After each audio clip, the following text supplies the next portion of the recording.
Muchas gracias. Bueno, agradezco el honor y la oportunidad de intervenir hoy en este seminario.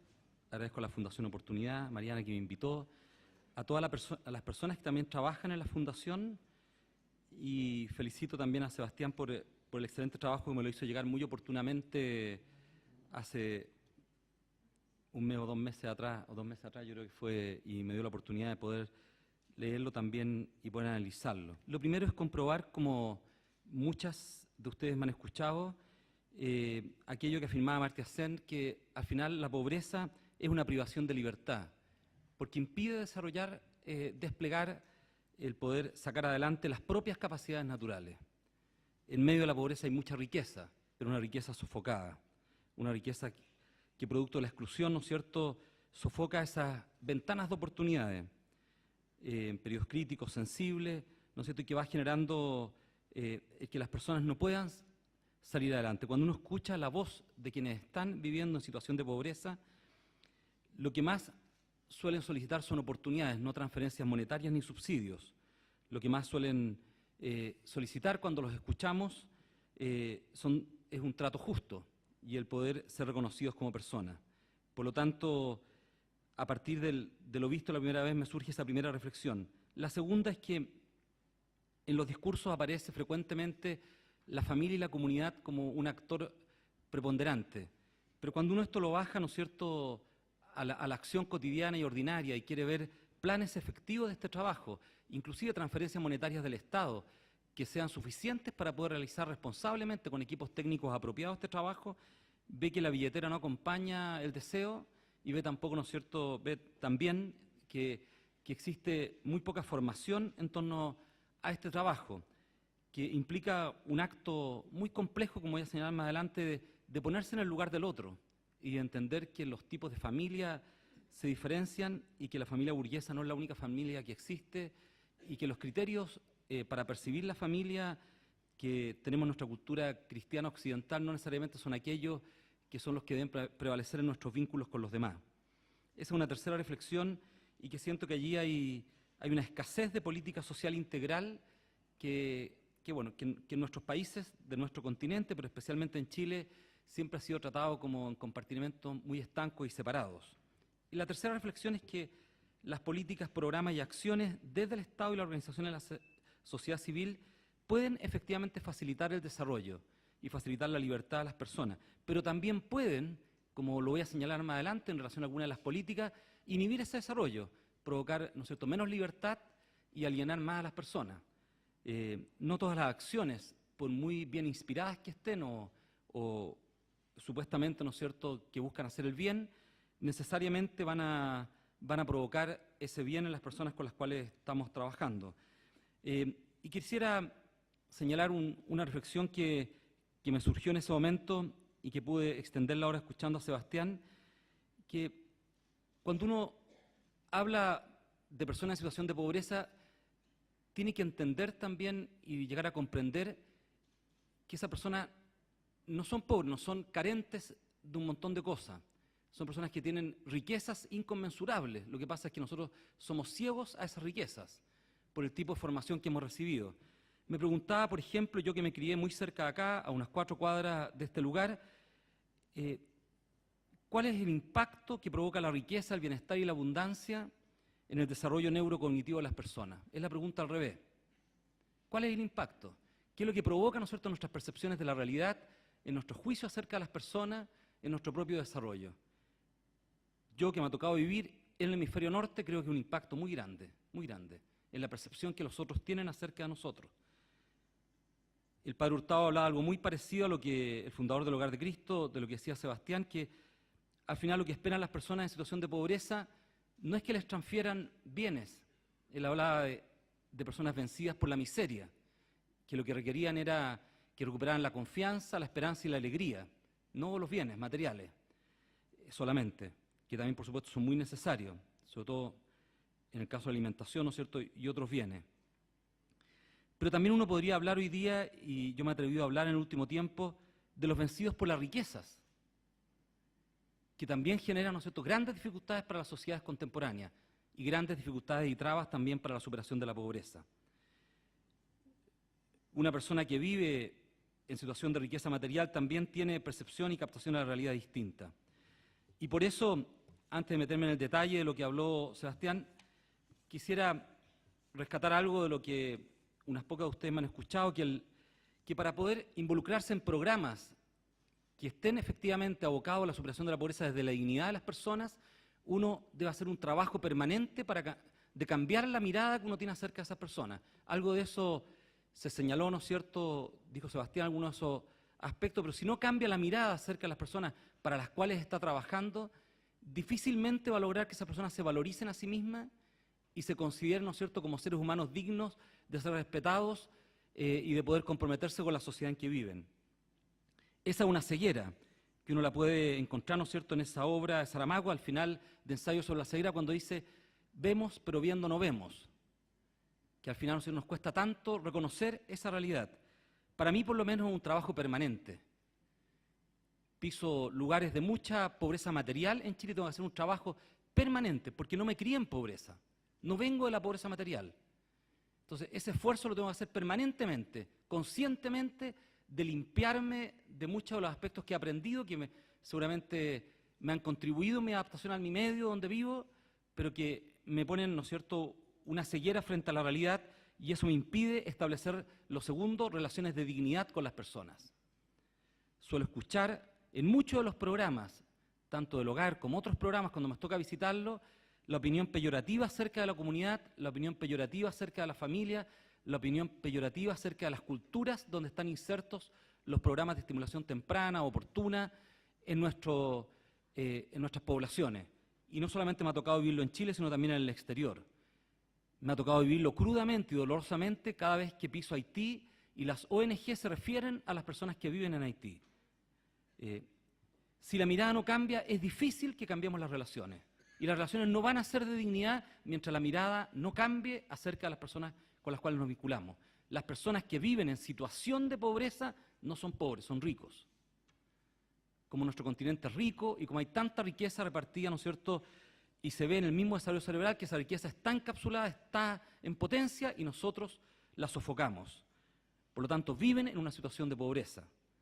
Lo tercero, si las miradas cambian y las relaciones, por supuesto, son de dignidad, es muy fácil construir prácticas que saquen a las personas de la exclusión, a nosotros de nuestra propia exclusión y a los otros también.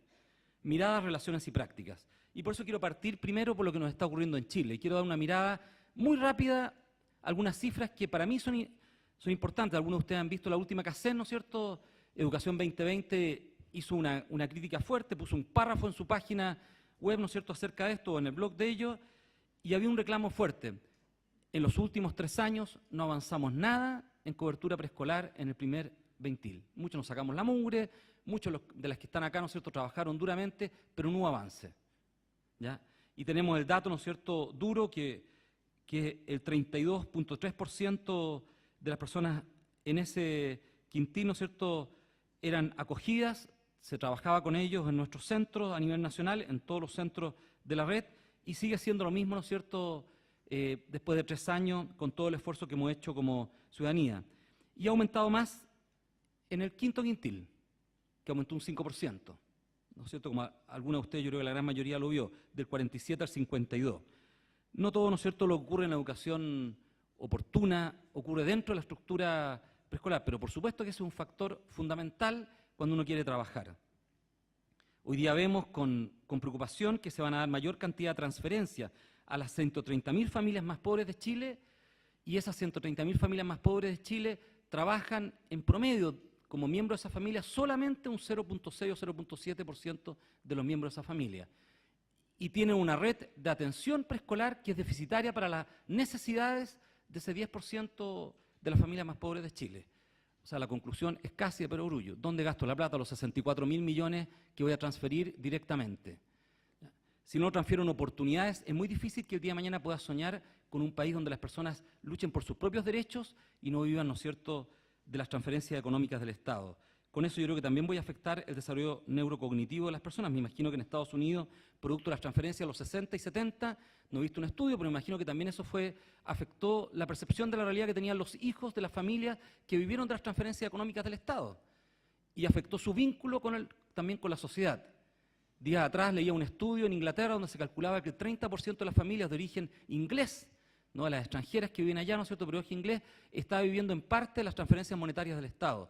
Eso tiene que haber algún efecto, ¿no es cierto?, en el desarrollo de los hijos de esas familias y en su vínculo con el mundo del trabajo, en su vínculo también con la realidad. Me voy a acelerar, tenía algunos comentarios, pero solamente nombrar algunos de los efectos que yo veo desde la política social que están afectando este desarrollo de los jóvenes. Lo primero, como recurrentemente ustedes me lo escuchan, unos pocos de ustedes, para mí la gran dificultad de la política social chilena, la más grande de todas, radica en cómo hemos construido nuestras ciudades. La aberración que va a ocurrir ahora de la extensión del plano regulador va a llevar a que nuevamente sigamos conformando guetos y llevemos a los pobres a los terrenos más baratos de la ciudad y allí sigamos armando las concentraciones de pobreza donde muchas de ustedes trabajan. Y al armar los guetos de pobreza, armamos también los guetos de falta de oportunidades y los guetos, ¿no es cierto?, de privaciones de libertad que al final terminan alienando a las personas. Y nos quejamos y después hacemos grandes inversiones para cambiar esos territorios. Territorios poco integrados y excluidos ya está archicomprobado, ¿no es cierto?, que generan grandes dificultades después también para la aplicación de buenas políticas sociales. Lo segundo es que se ha originado, ¿no es cierto?, una pobreza también en los vínculos sociales que establecemos entre nosotros, con pocos espacios comunitarios. Hablamos mucho de comunidad, mostramos estudios preciosos del trabajo comunitario, pero cuando nos bajamos a la realidad, la escasez del trabajo comunitario es gigantesca, ¿ya? Y aparece en lo que nos señalaba Sebastián, ¿no es cierto?, como una de las grandes dimensiones, pero ese trabajo comunitario que fue tan explosivo en la década de los 80, hoy día es extremadamente pobre. Y al ser extremadamente pobre, yo creo que también va inhibiendo a las personas para que puedan ir asumiendo responsabilidades sobre su propio desarrollo. Lo tercero es que las políticas sociales, cuando son diseñadas, si bien consideran muchos de los avances científicos, por ejemplo las neurociencias, en el momento de ser aplicadas y de ser monitoreadas, se produce una gran debilidad para sacarlas adelante. Comentábamos en estos comentarios, ¿no es cierto?, de almuerzo, que una de las personas que estaba sentada a la mesa decía, cada vez que van a monitorear un jardín, se preocupan de los lápices, del confort, de esto, del otro. Y yo decía, bueno, para todo eso debería contratar a una persona, pero distinta debería ser la supervisión que hiciera la JUN, Integra o cualquier otro organismo experto en educación, que lo que va a supervisar no es si hay seguridad, si no hay seguridad, si están los bienes o si no están los bienes. Eso que lo haga otra persona que sea experta en eso. Pero contratamos personas expertas en educación para poder monitorear efectivamente cómo está la educación. Y los otros aspectos son accidentales, importantes, pero accidentales. ¿Ya? A lo mejor en el jardín que se denunció en Quilicura había alimentación, había un montón de cosas cuando cada vez se supervisaba, pero los otros aspectos fundamentales a lo mejor no estaban monitoreados. Bueno, allí las políticas sociales, cuando uno las baja, tenemos grandes dificultades para, no en el diseño, yo siento que el diseño hemos avanzado mucho, la ejecución, ¿ya?, y después el monitoreo de ella, a veces escasean hasta los recursos para poder realizar un buen monitoreo. Por último, siento que también se ve una pobreza de los mundos de los adultos que estamos involucrados, ¿no es cierto?, en esta educación. Yo me atrevería a decir, por la experiencia de Chile, del desarrollo neurocognitivo de los adultos chilenos, de nosotros los adultos, también tenemos dificultades para poder estimular ese desarrollo en nuestros hijos, por lo precario que tiende a ser también nuestro propio desarrollo, y por lo poco que trabajamos y continuamos trabajando ese desarrollo. ¿Ya? Por el poco esfuerzo que seguimos haciendo los adultos para desarrollarnos. En psicología se habla de un movimiento muy fuerte que está ocurriendo en el mundo desarrollado de tener muchos adultos adolescentes, o la juvenilización de la edad adulta. Eso también tiene un impacto en el desarrollo neurocognitivo. Entonces, yo quisiera poner acento también en cómo desde los adultos influimos, desde la educadora que está en la sala, de los padres que están fuera de la sala, o mucha otra gente, ¿no es cierto?, que estamos influyemos en esto. Quisiera concluir, tenía otros comentarios, pero quisiera concluir con tres breves cosas. Uno, que es insistir en el involucramiento de la familia, y ojalá que todos los que estamos acá, fruto de lo que hemos escuchado, presionemos para que el trabajo sea bastante más integral y se transfieran recursos para el trabajo integral y no solo para el trabajo, ¿no es cierto?, educativo en la sala.